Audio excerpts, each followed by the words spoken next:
Estudio número 18.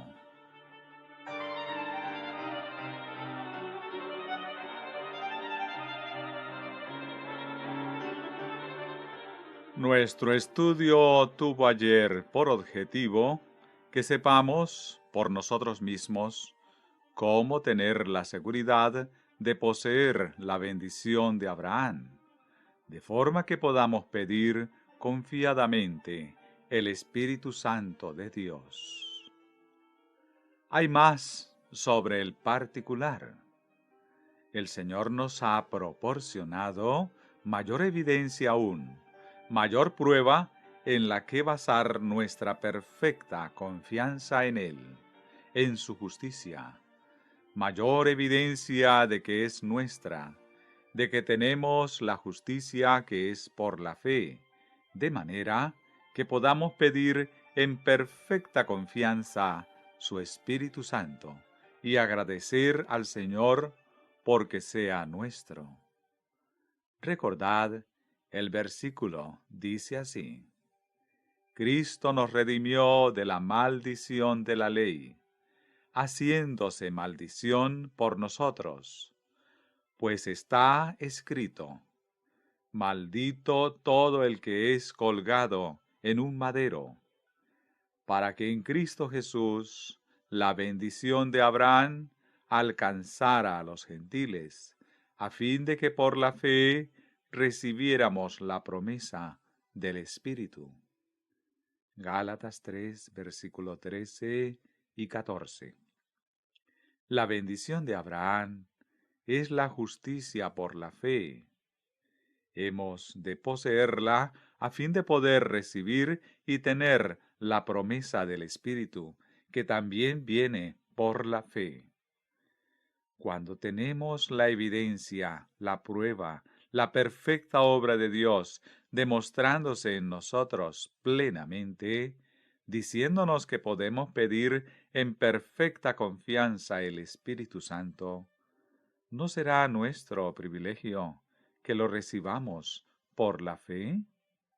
¿No podremos entonces agradecer a Dios por dárnoslo y porque falte solamente que Él lo manifieste cuando disponga, cuando en su providencia la ocasión lo requiera?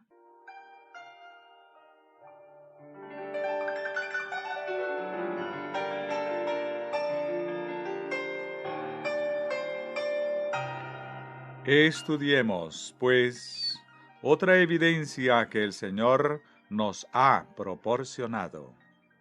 Consideradla juntamente a la que estudiamos anoche, de forma que podamos refrescar la memoria a propósito de lo que Él nos ha enseñado ya, y podamos fundamentar nuestra confianza estando seguros de nuestra posición, y para que podamos pedirle en plenitud de fe. Y cuando oramos conforme a su voluntad, pidiéndole que nos dé aquello que nos prometió, Él nos oye.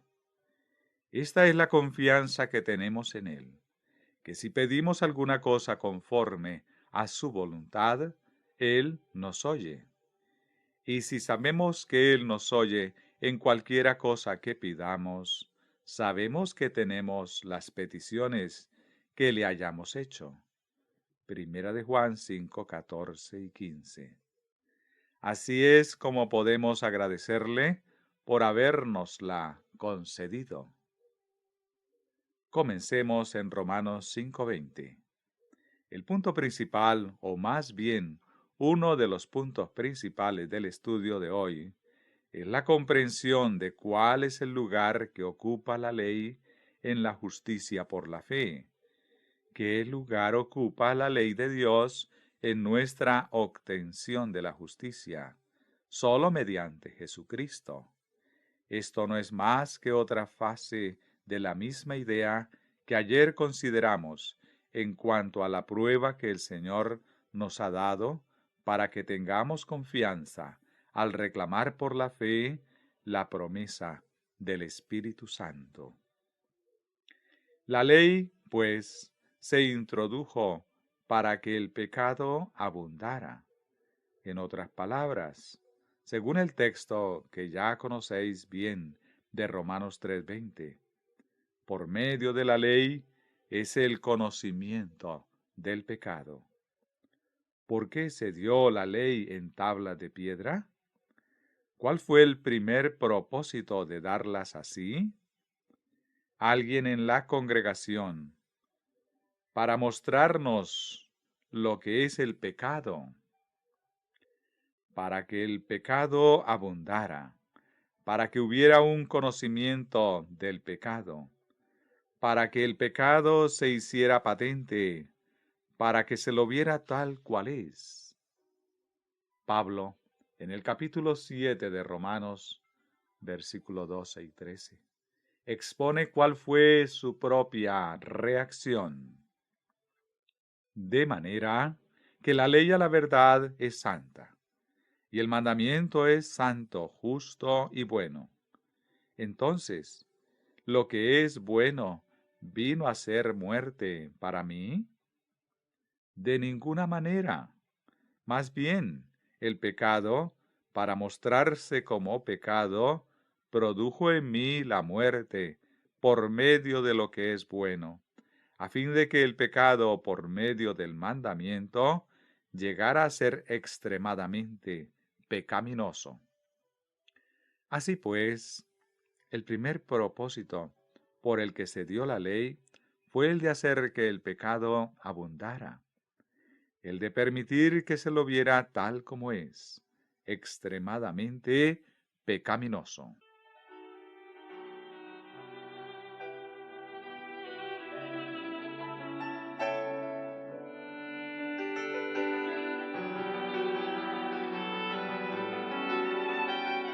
Leamos más en Romanos 5.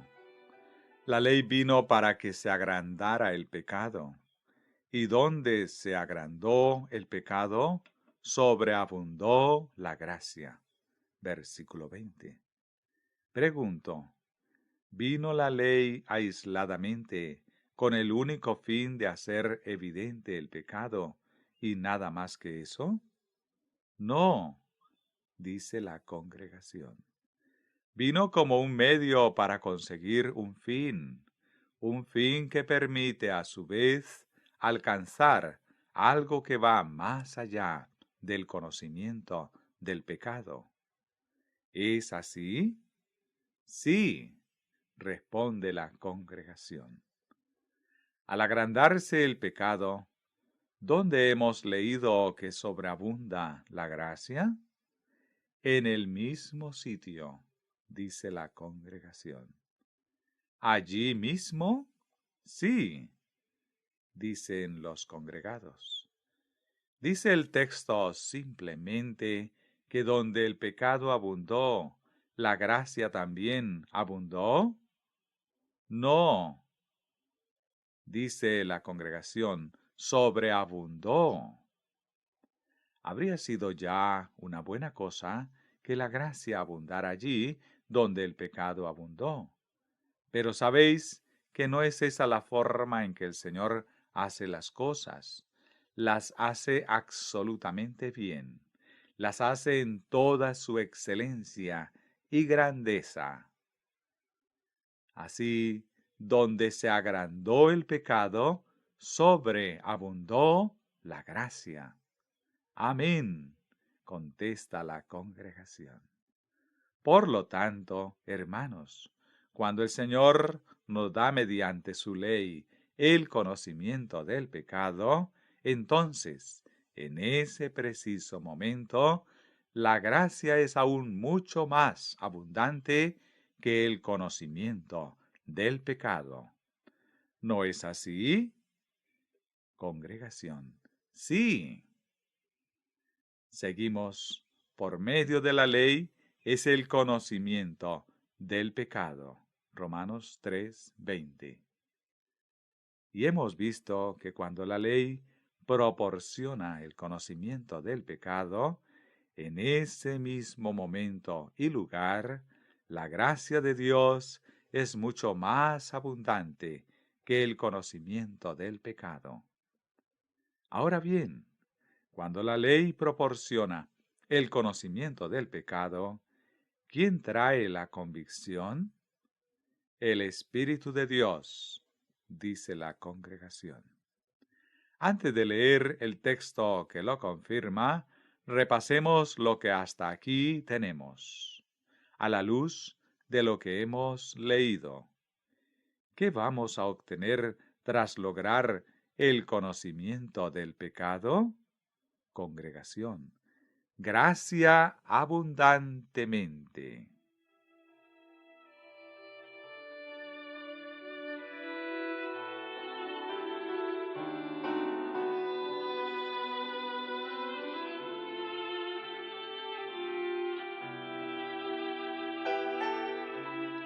Por consiguiente, no hay razón alguna por la que hubiéramos de desanimarnos a la vista de nuestros pecados, ¿no os parece?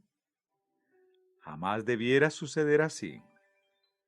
No importa qué alcance tenga el conocimiento del pecado, cuántos pecados nos sean revelados, traídos a nuestro conocimiento, porque allí mismo y en ese mismo lugar, en el hecho mismo y en ese punto de nuestra experiencia, la gracia de Dios sobreabunda más que todo nuestro conocimiento de los pecados. Repito, ¿os parece que nos habríamos de desanimar ante una cosa así? ¿No os parece que el Señor espera y desea que tengamos buen ánimo? Congregación. Amén. Tened, pues, buen ánimo. Juan 16, 7 y 8 nos enseña la misma lección. Yo os digo la verdad, nos dice la verdad, y el Señor nos prometió, conoceréis la verdad, y la verdad os hará libres. Juan 8:32. Os conviene que yo me vaya, porque si no me voy, el Consolador no vendrá a vosotros. ¿De quién está hablando? Congregación. Del Consolador. ¿Es ese su nombre? ¿El Consolador? Congregación. Sí. Pero si me voy, os lo enviaré. ¿Os enviaré a quién? Congregación. Al Consolador. Y cuando Él venga, convencerá al mundo de pecado. Ahora pregunto, ¿es el Consolador el que convence de pecado? Congregación. Sí. ¿Es todavía el Consolador cuando hace eso? Congregación. Sí. Prestadme atención. No se trata del reprochador cuando convence de pecado y del consolador en las otras ocasiones. Congregación. No.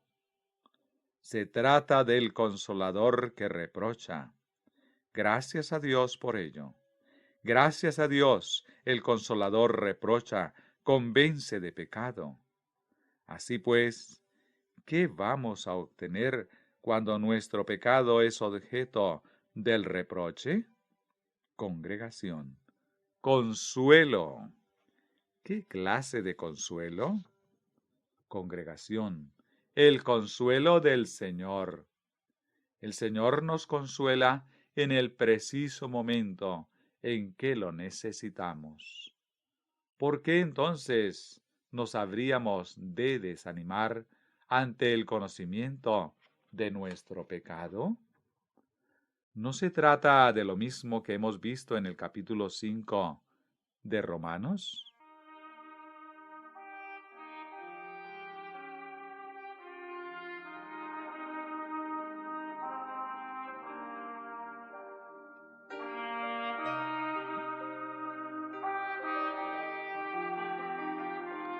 Comprendéis que en el momento y lugar en que el pecado abunda, la gracia sobreabunda y que en el momento en que el Espíritu Santo está trayendo convicción de pecado, ¿es el Consolador quien lo hace?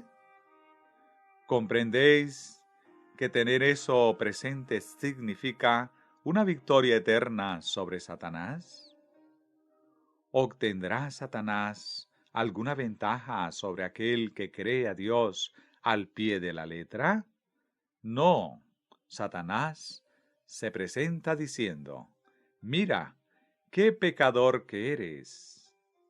Gracias al Señor, donde se agrandó el pecado, sobreabundó la gracia. Congregación. Amén.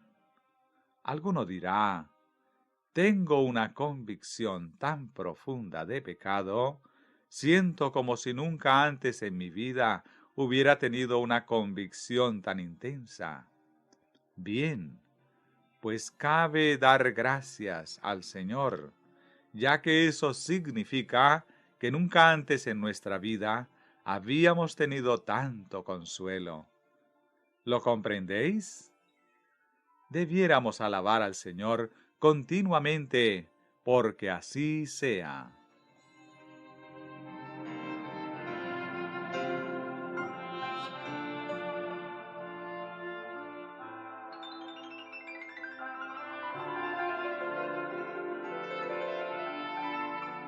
Pero hay más en Romanos 5:20. ¿Cuál es su finalidad? Hemos visto primeramente que la ley hace que el pecado se engrandezca a fin de que la gracia sobreabunde, de forma que esa gracia nos lleve a Cristo. ¿Qué utilidad tienen ambas cosas? ¿Para qué, así como el pecado reinó para muerte? Sabemos que es así, ¿no es cierto? La ley hace que el pecado abunde, a fin de que la gracia sobreabunde, para que así como el pecado reinó para muerte, la gracia reine. ¿Qué significa así como? Significa tan ciertamente de igual manera. ¿No quiere acaso eso decir que Dios va a hacer que esa sobreabundancia de gracia reine en nuestras vidas, tan ciertamente como el pecado reinó en el mundo? Congregación. Sí. Pero observad, cuando la gracia reina de esa forma sobreabundante, ¿cuál es la comparación entre la liberación del pecado actual y la esclavitud precedente? La libertad es ahora mucho más abundante, aún de lo que fue la esclavitud. Para que así como el pecado reinó para muerte, la gracia reine por medio de la justicia para vida eterna, mediante nuestro Señor Jesucristo.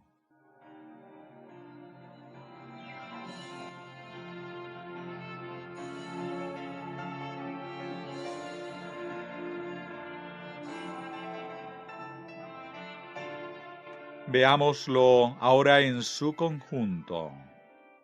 La ley se introdujo para que el pecado abundara, a fin de que pudiéramos acceder a la gracia sobreabundante que allí mismo se manifiesta, y esa gracia abunda por la justicia para vida eterna mediante Jesucristo, Señor nuestro. Por lo tanto, ¿con qué finalidad se introdujo la ley?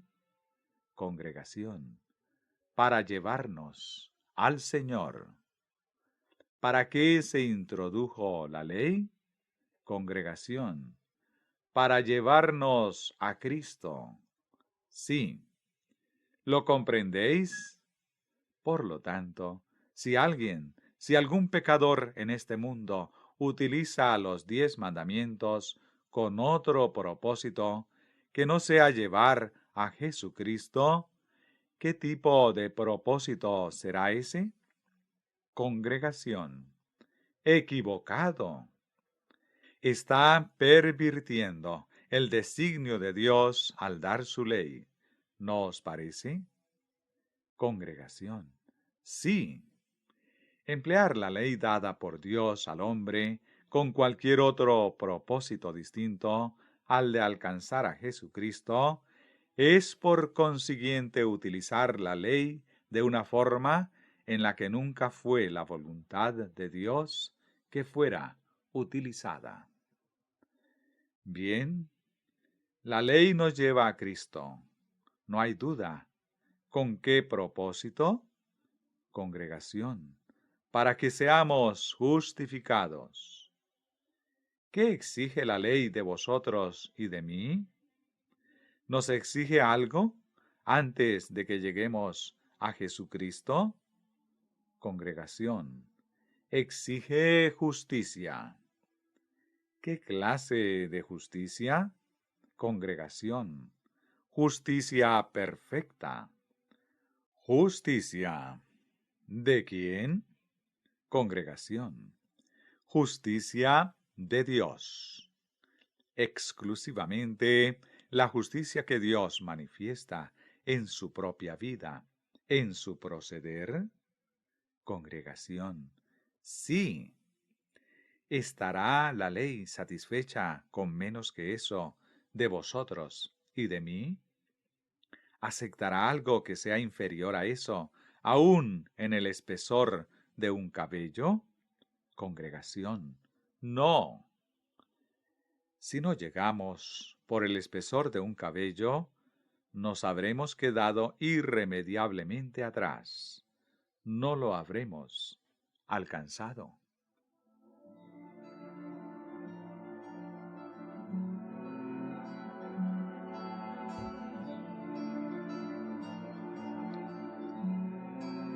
Vayamos a Timoteo. Allí Pablo nos dirá qué es lo que la ley demanda de nosotros y en nosotros. Primera de Timoteo 1:5. El propósito de este mandamiento es el amor. ¿Qué clase de amor? Congregación, el amor de Dios. Nacido de corazón limpio, de buena conciencia y fe no fingida.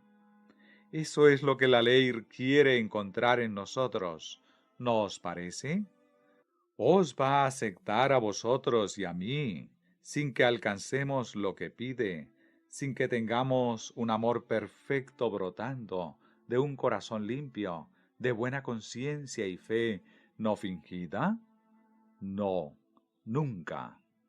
Lo que pide se resume en una palabra: perfección. ¿La tenemos? ¿Tiene alguien en el mundo un amor como ese que pueda satisfacer la ley? Congregación. No. ¿Posee el hombre por naturaleza una conciencia como esa? Congregación. No. ¿Tiene esa clase de fe? Congregación. No. Desde luego que no. Bien, pues la ley demanda eso de cada persona que puebla la tierra, sin excepción. Lo demanda de vosotros y de mí, de los habitantes de África y de todo ser humano en el mundo. No va a aceptar de nadie algo menor que eso. Pero ahora nos referimos principalmente a nosotros. Así que la ley viene a vosotros y a mí y nos dice: quiero amor, amor perfecto, al amor de Dios. Lo quiero ver en vuestra vida en todo momento, y quiero verlo manifestado procediendo de un corazón limpio, de buena conciencia y fe no fingida. En ese punto estamos.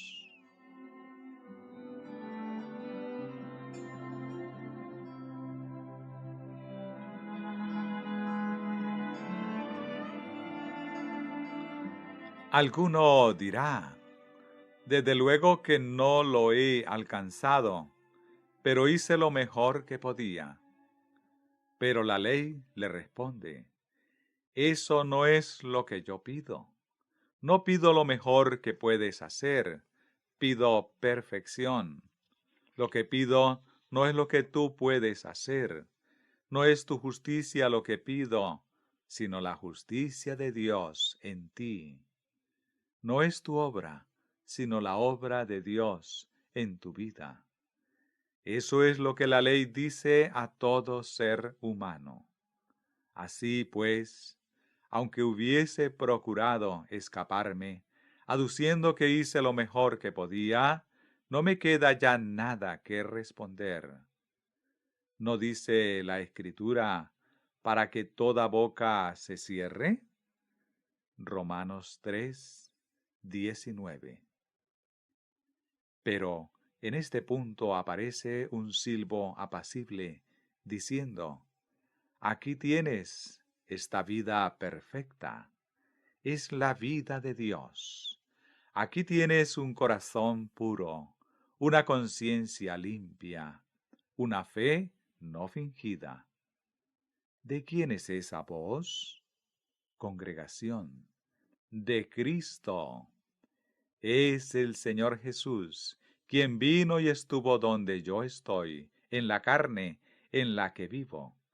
Vivió en ella, manifestó allí el perfecto amor de Dios, la perfecta pureza del corazón, una conciencia limpia y esa fe sin fingimiento que es propia de la mente que hubo en Cristo. Cristo viene y me dice, sencillamente, ten, tómalo. ¿Os parece que satisfará la ley? Congregación. Sí, la vida manifestada en Jesucristo satisfará ciertamente las demandas de la ley. La pureza de corazón que da Jesús satisfará la ley. Lo hará la pureza de corazón que Jesucristo da, y también la limpia conciencia que Él es capaz de crear, así como la fe no fingida que Él da. ¿Satisfará eso lo que la ley demanda? ¿Qué os parece, congregación? Sí.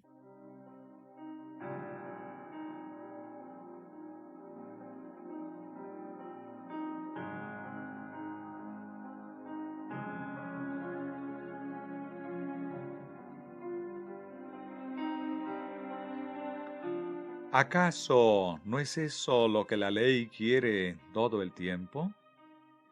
Es Jesucristo lo que quiere la ley. ¿Lo comprendéis? Congregación, sí. Es lo mismo que pide la ley en Romanos 5. ¿Y por qué lo pide en relación conmigo? La ley quiere ver a Cristo en mí. ¿No es pues el Evangelio de Cristo precisamente el objeto de la ley de Dios?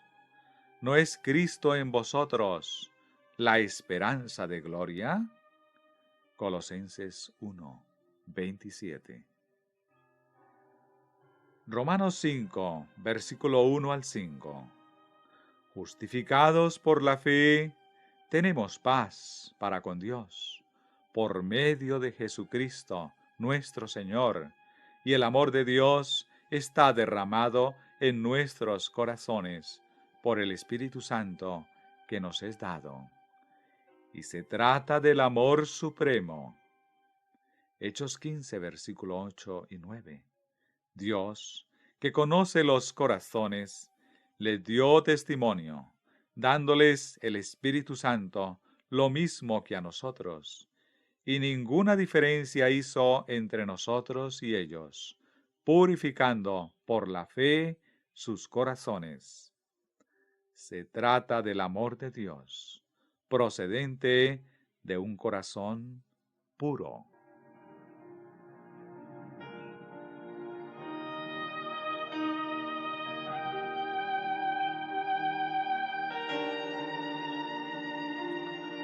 Hebreos 9:14.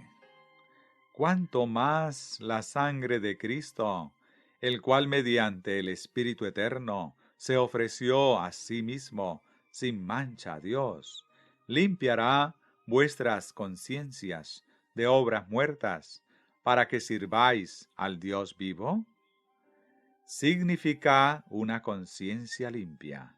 Significa el amor de Dios procediendo de una conciencia recta. Esa fe que Él nos da, capacitándonos para que la guardemos, la fe de Jesús, que nos permite guardar los mandamientos de Dios, consiste en el amor de Dios, según una fe no fingida.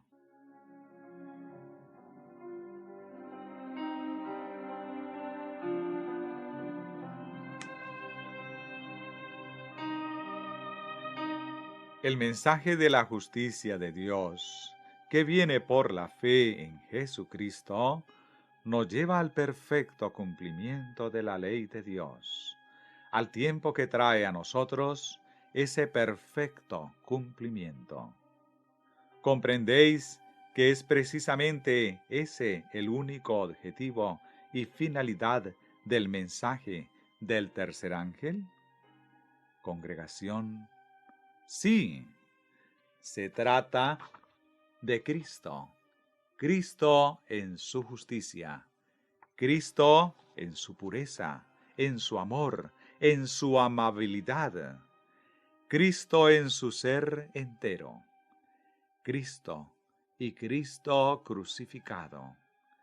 Esa es la palabra, hermanos, buena en gran manera. Congregación. Amén. Así, cuando tenemos a Jesús, cuando lo hemos recibido por la fe, cuando la ley está ante nosotros o nosotros ante ella, y hace su magna demanda de amor, decimos, aquí está. Está en Cristo, y Cristo es mío, procedente de un corazón puro. Aquí está en Cristo, y Cristo me la ha dado esa conciencia limpia. La sangre de Cristo la ha creado en mí, y aquí está, una fe no fingida, la fe en Jesús. Él me la ha dado, y aquí está. Entonces, tal como nos dice el camino a Cristo, podemos acudir a Cristo ahora y ser limpios, permaneciendo ante la ley sin una traza de vergüenza o remordimiento. Maravilloso. Hermanos, cuando tengo lo que me pone en perfecta armonía con la ley de Dios, entonces estoy satisfecho y no puedo estar de otra manera.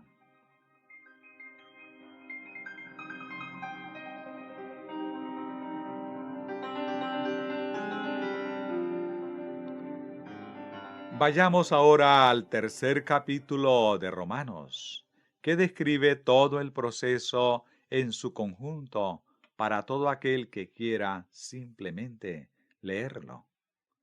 Romanos 3, versículos 19 al 22. Podemos decir amén a cada una de sus palabras ahora aquí. Sabemos, y ahora lo sabemos, que todo lo que la ley dice, lo dice a los que están bajo la ley, para que toda boca se cierre y todo el mundo quede bajo el juicio de Dios. ¿No se trata de eso mismo? Aquello que me dice que soy pecador, no puede decirme al mismo tiempo que soy justo. Pero, ahora, ¿cuándo? Congregación, ahora. No dudemos en afirmarlo. Pero ahora, aparte de la ley, se ha manifestado la justicia de Dios. ¿Es así o no? ¿Qué os parece? Congregación, es así. La ley no puede manifestar la justicia en nosotros. No podemos verla allí. Está allí, pero somos tan ciegos que no podemos apreciarla. El pecado nos ha cegado y corrompido hasta el punto de que no podemos verla en la ley. Y si pudiéramos, tampoco lograríamos alcanzarla a partir de ella, puesto que no hay en nosotros nada de lo que la ley requiere. Nuestra incapacidad es absoluta.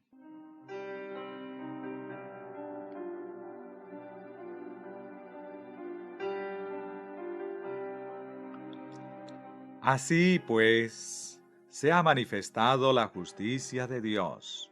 La justicia de Dios por medio de la fe en Jesucristo, para todos los que creen en Él. ¿Cuál es el significado de creer, siendo que es Dios quien lo declara? Congregación, fe. ¿Y en qué consiste la fe genuina? En la sumisión de la voluntad al Señor, en la entrega del corazón a Él, en centrar en Él los afectos. Eso es lo que aquí significa para todos los que lo reciban, puesto que creer implica recibir, cuando es Dios quien habla. Leemos en Juan 1:12.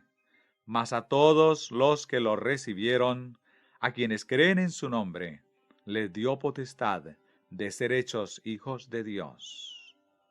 La justicia de Dios por medio de la fe en Jesucristo, para todos los que creen en Él, porque no hay diferencia.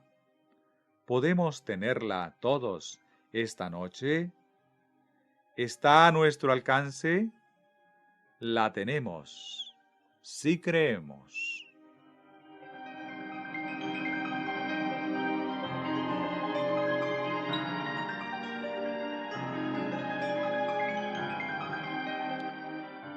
Tenemos, pues, ante nosotros el objetivo de la ley, llevarnos a Jesucristo, a fin de que seamos justificados por la fe, de que seamos hechos justos por la fe, de que pueda ser nuestra su justicia, la justicia de Dios en Cristo. Bien, y una vez que hemos alcanzado ese punto, ¿para qué sirve la ley? ¿Qué sentido tiene? Congregación, da testimonio. Exactamente. Leamos ahora la parte del versículo 21 que dejamos antes sin leer. Pero ahora, aparte de la ley, se ha manifestado la justicia de Dios, testificada por la ley.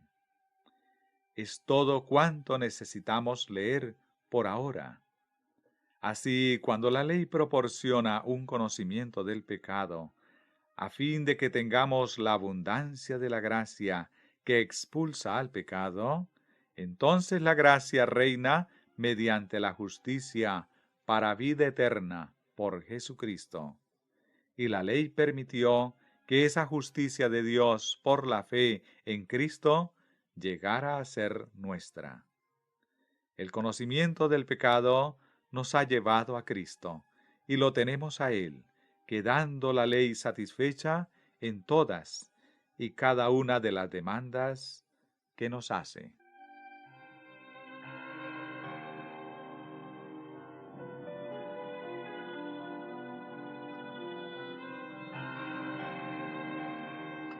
Habiendo sido satisfechas todas las demandas que nos hizo, ¿seguirá afirmando que es así? Cuando la ley nos ha hecho demandas que sólo podemos satisfacer teniendo a Jesucristo en nosotros, ¿creéis que la ley de Dios, por tanto tiempo como nos mantengamos allí, afirmará, lo apruebo, estoy satisfecha con eso? Congregación, sí. Así, si alguien comenzara a cuestionarlo, afirmando que no es cierto, tenemos algo que testifica de la veracidad del hecho. ¿No os parece? Observad que hay diversas razones que hacen necesario el que dispongamos de testigos. Una de las razones en relación con nosotros mismos, con nuestra propia experiencia, es esta. Cuando Dios habla y lo creemos, entonces sabemos, cada uno por sí mismo, que es nuestra la justicia de Dios. Sabemos que estamos en la situación de recibirla. Sabemos que nos pertenece y que podemos tener perfecta paz al respecto. Pero hay otros fuera de nosotros que necesitan saberlo. ¿Pueden llegar a conocerlo mediante mis explicaciones? Congregación. No. ¿Pueden saberlo sobre la base de que yo lo digo y por lo tanto ha de ser así? ¿Les convencerá eso? ¿Será para ellos prueba suficiente? Congregación. No. Necesitan algo mejor que mi palabra. El Señor ha hecho provisión para esa necesidad y nos ha dado testimonio al que ellos pueden apelar, de forma que pueden ir y preguntar a esos testigos siempre que lo deseen, para comprobar si lo que tenemos es o no genuino. No necesitan venir a preguntarnos a nosotros. Por supuesto, si lo hacen, les podemos explicar lo que el Señor nos ha indicado que digamos. Pero si eso no es suficiente, pueden ir y preguntar a esos testigos. Podemos decir, hay ciertos amigos míos que me conocen desde el nacimiento hasta el día de hoy. Me conocen todo el tiempo, mejor incluso de lo que yo me conozco a mí mismo. Y si quieres más que esto que te digo, ve y pregúntales. Ellos te lo dirán. ¿Cuántos de esos testigos hay? Congregación. 10. ¿Son dignos de crédito? ¿Dirán la verdad? Son verdad en sí mismos. Son la verdad. Salmos 119, versículo 142. Es imposible que testifiquen otra cosa que no sea la verdad. Cuando afirman que la demanda está satisfecha, quedo más que feliz. Eso bastará para cualquiera en el universo.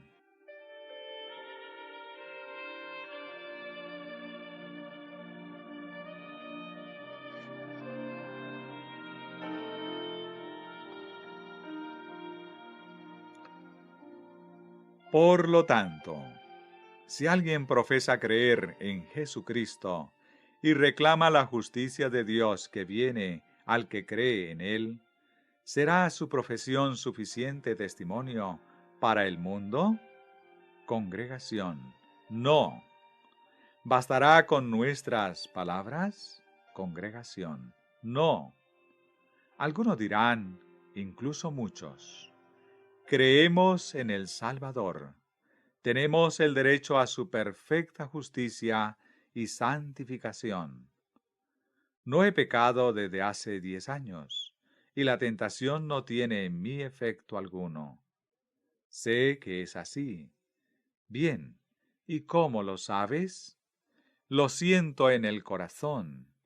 Mi corazón me lo dice, me lo viene diciendo desde hace años. Pero eso no es evidencia en absoluto, ya que engañoso es el corazón más que todas las cosas, y perverso. ¿Quién lo conocerá? Jeremías 17:9. Dice el Señor que el corazón es engañoso más que ¿cuántas cosas? Congregación. Todas las cosas. ¿Estáis seguros? Congregación. Sí. ¿Más que el propio Satanás? Congregación. Sí. ¿Es el corazón realmente más engañoso que todas las cosas? Congregación. Sí. Así lo declara el Señor. sea que lo entendamos o que no. Es aún más engañoso que Satanás. Mi corazón me engañará más rápidamente y con mayor frecuencia que el propio Satanás. Entonces, cuando alguien afirma que lo siente en su corazón, ¿podemos tomarlo como una evidencia sólida y fiable? Cuando mi corazón me dice que soy bueno, ¿qué es lo que está haciendo? Congregación, engañando. Salomón dijo que el que confía en su propio corazón es un necio. Proverbios 28:26. Es el tipo de necio que se engaña a sí mismo. Así pues, no podemos poner nuestra confianza en cosas como esa, en asuntos de tal trascendencia. Necesitamos una evidencia más consistente que el corazón humano, a fin de saber si realmente uno ha recibido la justicia de Dios, si vive rectamente y está preparado para el juicio, si realmente no pecó en los últimos 10 años, o si está santificado hasta haber quedado fuera del alcance de toda tentación. Necesitamos un fundamento más sólido, pues el propio Jesús vivió años en esta tierra y mientras estuvo aquí nunca estuvo libre de tentación. Ningún cristiano lo está mientras viva aquí. Esa evidencia no es, pues, en absoluto suficiente. Queremos algo mejor que eso. Si aquel que profesa poseer la justicia de Dios por la fe en Jesucristo no posee mayor testimonio que ese, si su testimonio no puede ir más allá que eso, ¿cuál será el valor de su profesión? Congregación. Ninguno en absoluto. Nulo. Es una profesión engañosa, basada sobre la nada. Pero el Señor no nos ha dejado ahí. Anoche aprendimos en nuestro estudio que cuando uno quiere saber si esas cosas son así en nuestra experiencia, no hemos de mirar hacia nuestro interior, sino hacia lo que Dios dice. Una vez que hemos encontrado a Jesucristo y que Él habita en nosotros, no es la voluntad del Señor que miremos hacia el interior de nosotros mismos para saber si Él está allí. Se ha manifestado la justicia de Dios, que es por la fe en Jesucristo. Y cuando sucede eso, es testificada por la ley. Romanos 5, 21 y 22.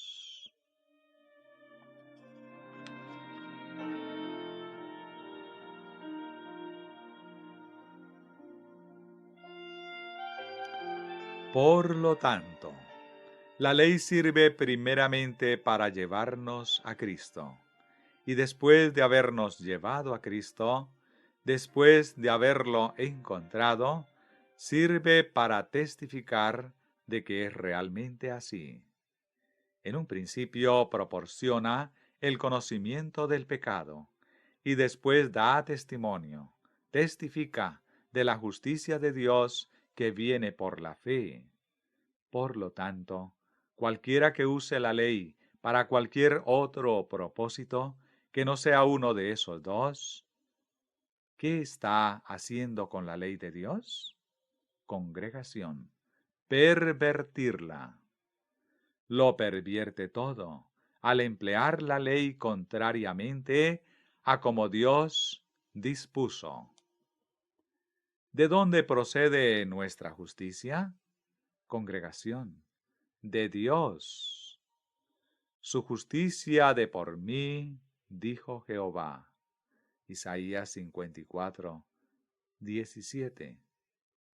Porque Dios, que mandó que de las tinieblas resplandeciera la luz, es el que resplandeció en nuestros corazones, para iluminación del conocimiento de la gloria de Dios en la faz de Jesucristo. Segunda de Corintios 4:6. ¿Dónde encontramos el conocimiento de la gloria de Dios? Congregación, en la faz de Jesucristo. Así es. Leamos ahora segunda de Corintios 3:18. Nosotros todos, mirando con el rostro descubierto y reflejando como en un espejo la gloria del Señor, somos transformados de gloria en gloria en su misma imagen por la acción del Espíritu del Señor. ¿Qué es lo que vemos en el rostro de Jesús? Congregación, la gloria del Señor. ¿Cuál es la gloria del Señor? Hemos leído en este lugar, nos lo ha dicho el Espíritu de Dios, que el mensaje de la justicia de Dios, que es por la fe en Jesucristo, es el comienzo de la gloria que ha de alumbrar toda la tierra. Mensajes Selectos, volumen 1, página 425. ¿Cuál es, pues, la gloria de Dios? Su justicia, su carácter. ¿Dónde lo encontramos? En Jesucristo. Él lo ha dicho. Es a Él a quien miramos.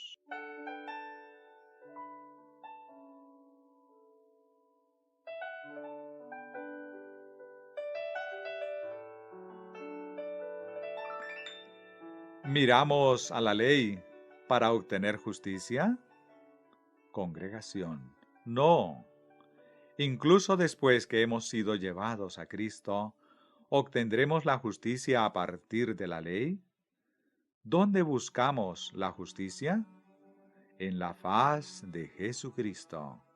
Allí, todos mirando con el rostro descubierto y reflejando como en un espejo la gloria del Señor, somos transformados de gloria en gloria, de justicia en justicia, de carácter en carácter, de bondad en bondad, por la acción del Espíritu del Señor.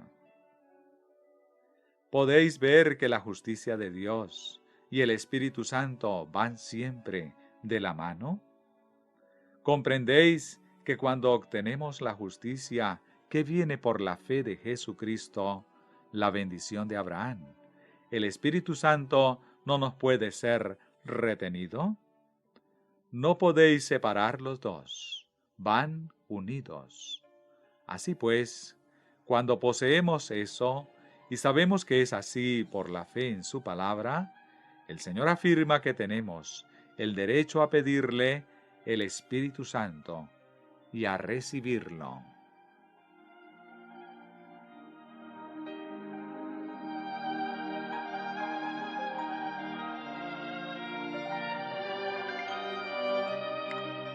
Ved lo que dice en Gálatas 4, versículos 5 y 6. Él vino para redimir a los que estaban bajo la ley, a fin de que recibiéramos la adopción de hijos. Y por cuanto sois hijos, Dios envió a vuestros corazones el Espíritu de su Hijo. Dios lo envía, no quiere retenerlo, lo envía al corazón. Es un don gratuito. ¿Comprendéis, pues, que es imposible separar la justicia de Dios y el Espíritu Santo? Así, somos transformados de gloria en gloria en su misma imagen por la acción del Espíritu del Señor. Y cuando la imagen de Dios en Jesucristo queda reproducida en nosotros, ¿qué sucede? Recibimos la impronta, el sello de Dios. Lo hemos estudiado en lecciones precedentes. Mirar al rostro de Jesucristo y solo allí, habiendo recibido la justicia de Dios que es por la fe en Él, mirar siempre a su rostro glorioso que refleja la gloria de Dios, da por resultado el cambiarnos en su misma imagen, la perfecta imagen de Dios, restaurándola en nosotros por la obra del Espíritu Santo en el alma. Y cuando eso sucede, el mismo Espíritu de Dios está allí para imprimir el sello del Dios viviente, la huella eterna de su propia imagen.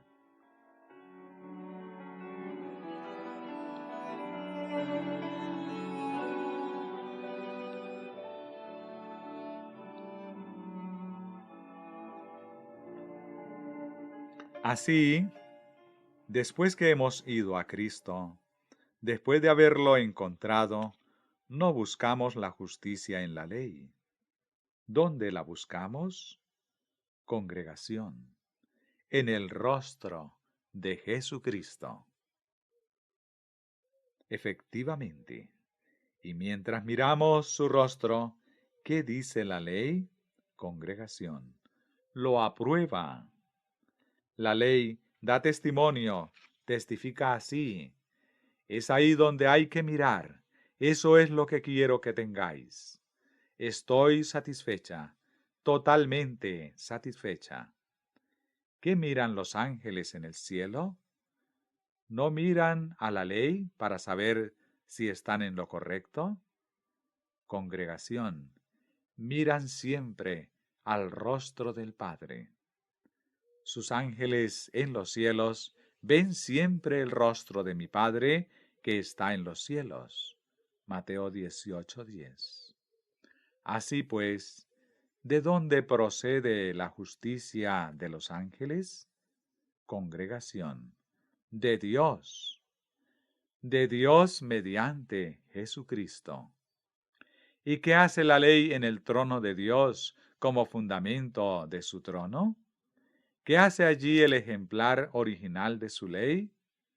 Cuando los ángeles miran al rostro del que está en el trono, ¿qué hace allí la ley?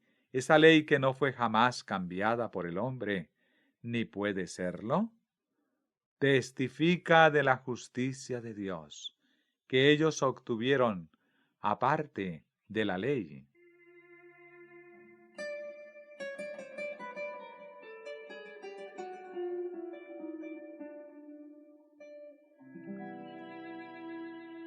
Ese fue siempre el concepto verdadero en cuanto a los usos de la ley de Dios. Cuando alguna persona del pueblo había pecado, cuando había hecho algo en contra de alguno de los mandamientos del Señor sobre cosas que no se han de hacer, siendo culpable, tenía que ofrecer un sacrificio con su sangre, a fin de hacer expiación, y obtenía el perdón. Levíticos 4. Y entonces, tanto como ahora, los mandamientos testificaban de la justicia que el creyente obtenía por la fe en Jesús. Esa es la razón por la que al santuario se lo denominaba tabernáculo del testimonio.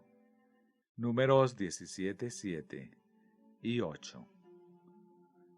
Capítulo 18, verso 2. Tabernáculo del testimonio es un nombre apropiado, dado que testimonio es la evidencia aportada por un testigo. Allí estaba el arca del testimonio. Se la llamaba así porque contenía las tablas del testimonio. Las tablas de piedra, las tablas de la ley. Éxodo 31:18. Eran las tablas del testimonio, ya que eran aquello que da fe, aquello que testifica de la justicia de Dios, justicia que según Él mismo dispuso, viene aparte de la ley, por la sola fe en Jesucristo. Por lo tanto, es eternamente cierto en todo el universo, que si por la ley viniera la justicia, entonces en vano murió Cristo. Gálatas 2:21. En todo lugar y en todo tiempo permanece la palabra, y su justicia de por mí, dijo Jehová. Isaías 54, 17. Y la ley da testimonio de la justicia que todos obtienen de Dios, no por la ley, sino por Jesucristo.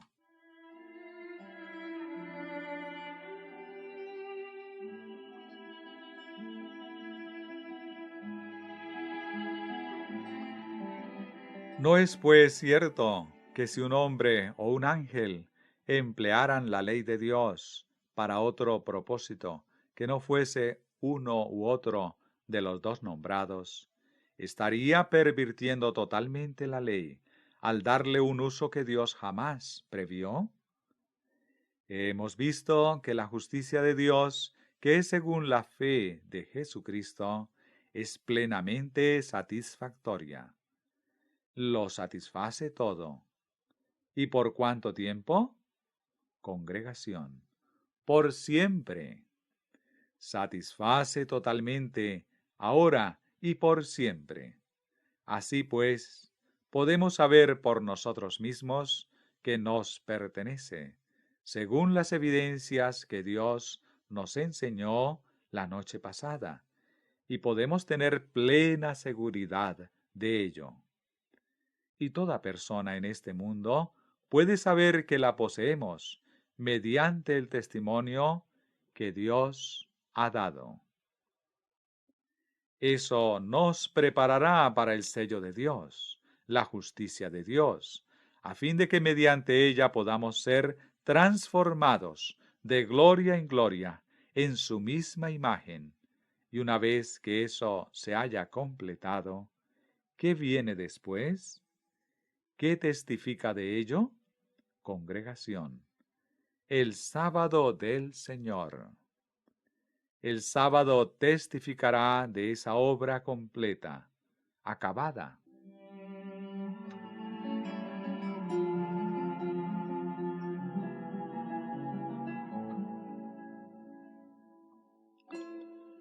Como dijo en su sermón el profesor Prescott, es la presencia de Cristo la que santifica el lugar en el que habita.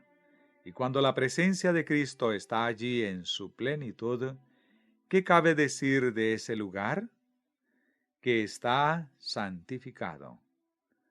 ¿Cuál es la señal de la santificación? Congregación. El sábado. Y la santificación completa significa la obra de Dios completa en el alma. Por lo tanto, cuando la obra de Dios es completa en el alma, la ley de Dios testificará ciertamente de ello. Ahora bien, ¿qué parte específica de la ley de Dios es un testimonio de ese particular, de la completa santificación de su pueblo? Congregación. El sábado del Señor. Se erige como el testigo, como el gran testigo. Y testifican ambos conjuntamente. Se pone el sello y la obra queda completada.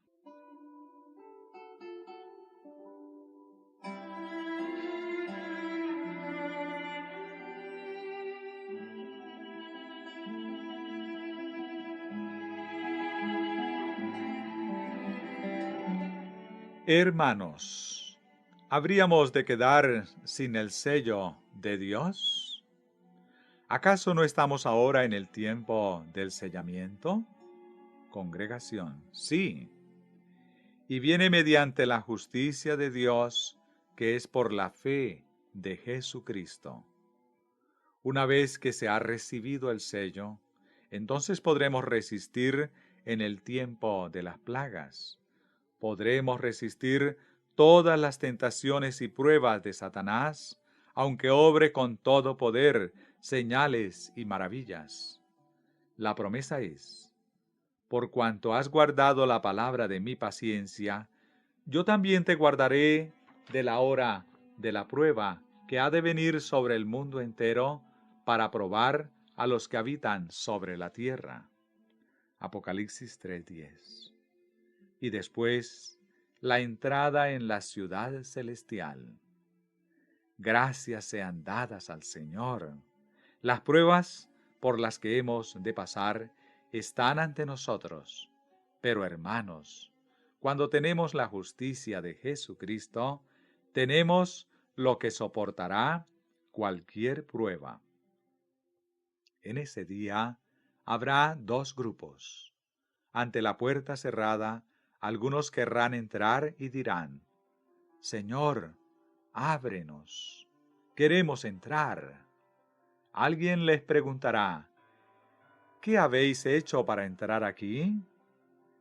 ¿Qué derecho tenéis para entrar en la heredad? Te conocemos bien, hemos comido y bebido en tu presencia. Tú has enseñado en nuestras calles. Sí. Además, hemos profetizado en tu nombre, y en tu nombre hemos echado demonios, y hemos hecho muchas maravillas. Señor, ¿no es esa evidencia suficiente? Ábrenos la puerta. ¿Cuál es la respuesta? Apartaos de mí, obradores de maldad. ¿Cuáles fueron sus razones? Nosotros hemos hecho muchas y grandes cosas. Nosotros somos buenos. Nosotros somos justos. Ábrenos la puerta. Pero allí de nada vale el nosotros.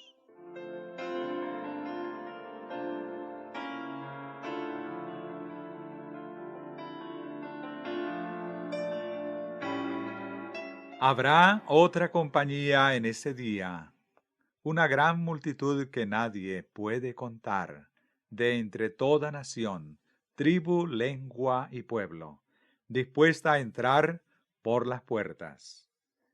Y si alguien les pregunta: ¿qué habéis hecho para entrar aquí? ¿Qué derecho tenéis para entrar en la heredad? Su respuesta será: no he hecho nada en absoluto para merecerlo. Soy un pecador, dependiendo solo de la gracia del Señor. Era tan desgraciado, tan rematadamente cautivo, estaba en tal esclavitud que nadie hubiese podido librarme excepto el Señor mismo. Tan miserable que todo cuanto podía hacer era tener al Señor siempre a mi lado para consolarme. Tan pobre fui que tuve que pedir constantemente al Señor. Tan ciego que solo el Señor pudo hacerme ver. Tan desnudo que nadie pudo vestirme sino el Señor mismo. Todo cuanto puedo presentar es lo que Jesús ha hecho por mí. Pero el Señor me ha amado. Cuando en mi desesperación clamé, Él me libró. Cuando en mi miseria busqué amparo, Él me consoló sin cesar. Cuando en mi pobreza le pedí, Él me dio riquezas. Cuando en mi ceguera le pedí que me mostrara el camino, Él me llevó a todo lo largo de la senda y me hizo ver. Cuando estuve tan desnudo que nadie podía vestirme, me dio este manto que llevo puesto. Y así, todo cuanto puedo presentar, lo único que me permite la entrada, es nada más que lo que Él hizo por mí. Si eso no es suficiente, entonces me quedaré sin entrar, y eso me parecerá justo. Si soy dejado fuera, no tengo ninguna queja que hacer. Pero, ¿acaso eso no me dará entrada en la heredad?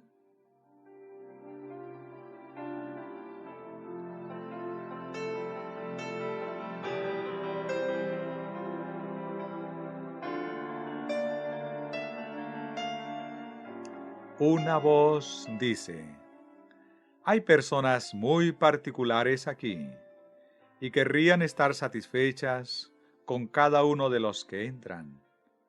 tenemos a 10 examinadores. Cuando consideran a un hombre y dan el visto bueno, entonces puede pasar. ¿Estáis dispuestos a que examinen vuestro caso? Entonces responderemos, sí, sí. Estoy dispuesto a pasar el examen que sea necesario, puesto que incluso si soy dejado fuera, no tendré queja alguna. Dejado a mí mismo, estoy perdido de todas maneras.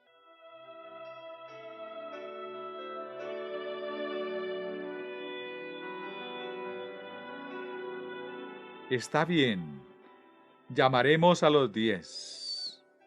Al llegar estos, exclaman, sí, estamos perfectamente satisfechos con él. La liberación que obtuvo de su esclavitud es la que trajo nuestro Señor. El consuelo que siempre tuvo y que tanto necesitó es el que dio nuestro Señor. Las riquezas que posee, todo cuanto posee, pobre como estaba, es lo que nuestro Señor le dio. Y la vista que recibió en su ceguera es la que el Señor le dio, y solo ve lo que es del Señor. Y desnudo como estaba, esta vestidura que lleva es la que el Señor le dio. El Señor la tejió, es toda ella divina. Es solo Cristo. Sí, que entre.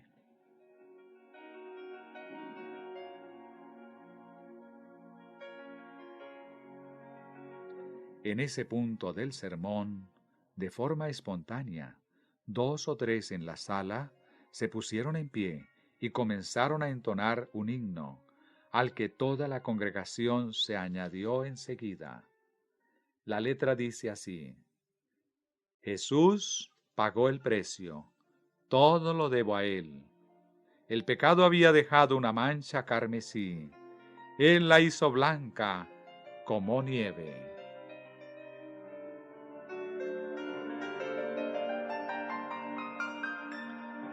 Entonces, hermanos, sobre las puertas se oirá una voz como el canto más dulce que se pueda imaginar. La voz llena de simpatía y compasión del Salvador diciendo: Venid, benditos de mi Padre. ¿Por qué estáis fuera? Y las puertas se abrirán de par en par. Y de esta manera os será concedida amplia y generosa entrada en el reino eterno de nuestro Señor y Salvador Jesucristo. Segunda de Pedro 1:11. Es un Salvador completo, es mi Salvador. Mi alma alaba al Señor. Se goza en el Señor esta noche, hermanos. Digo con David: venid y alabad al Señor conmigo. Exaltemos juntos su nombre. Él ha hecho satisfacción completa. No hay nada contra nosotros, hermanos. El camino está despejado y abierto ante nuestra vista. La justicia de Cristo es perfectamente suficiente. En Él hay luz, amor, gozo y excelencia eterna. ¿No son ciertas las palabras de Isaías 60, 1 y 2? Levántate, resplandece, porque ha venido tu luz, y la gloria de Jehová ha nacido sobre ti. Porque he aquí que tinieblas cubrirán la tierra, y oscuridad las naciones. Mas sobre ti amanecerá Jehová, y sobre ti será vista su gloria. Hermanos, el Señor puede hacerlo, es su voluntad. Permitámoselo. Congregación. Amén. Y alabémosle mientras lo lleva a cabo. Que todo el que lo desee alabe al Señor en esta noche. Mi alma dirá amén a cada palabra. Mi alma lo alaba, pues es mi Salvador. Él ha efectuado una obra completa, ha realizado su obra de gracia, me salvó, completamente. Démosle por siempre las gracias. Profesor Prescott. Ha llegado el tiempo del refrigerio, hermanos. El Espíritu de Dios está aquí. Abrid vuestro corazón. Abrid el corazón en alabanza y agradecimiento.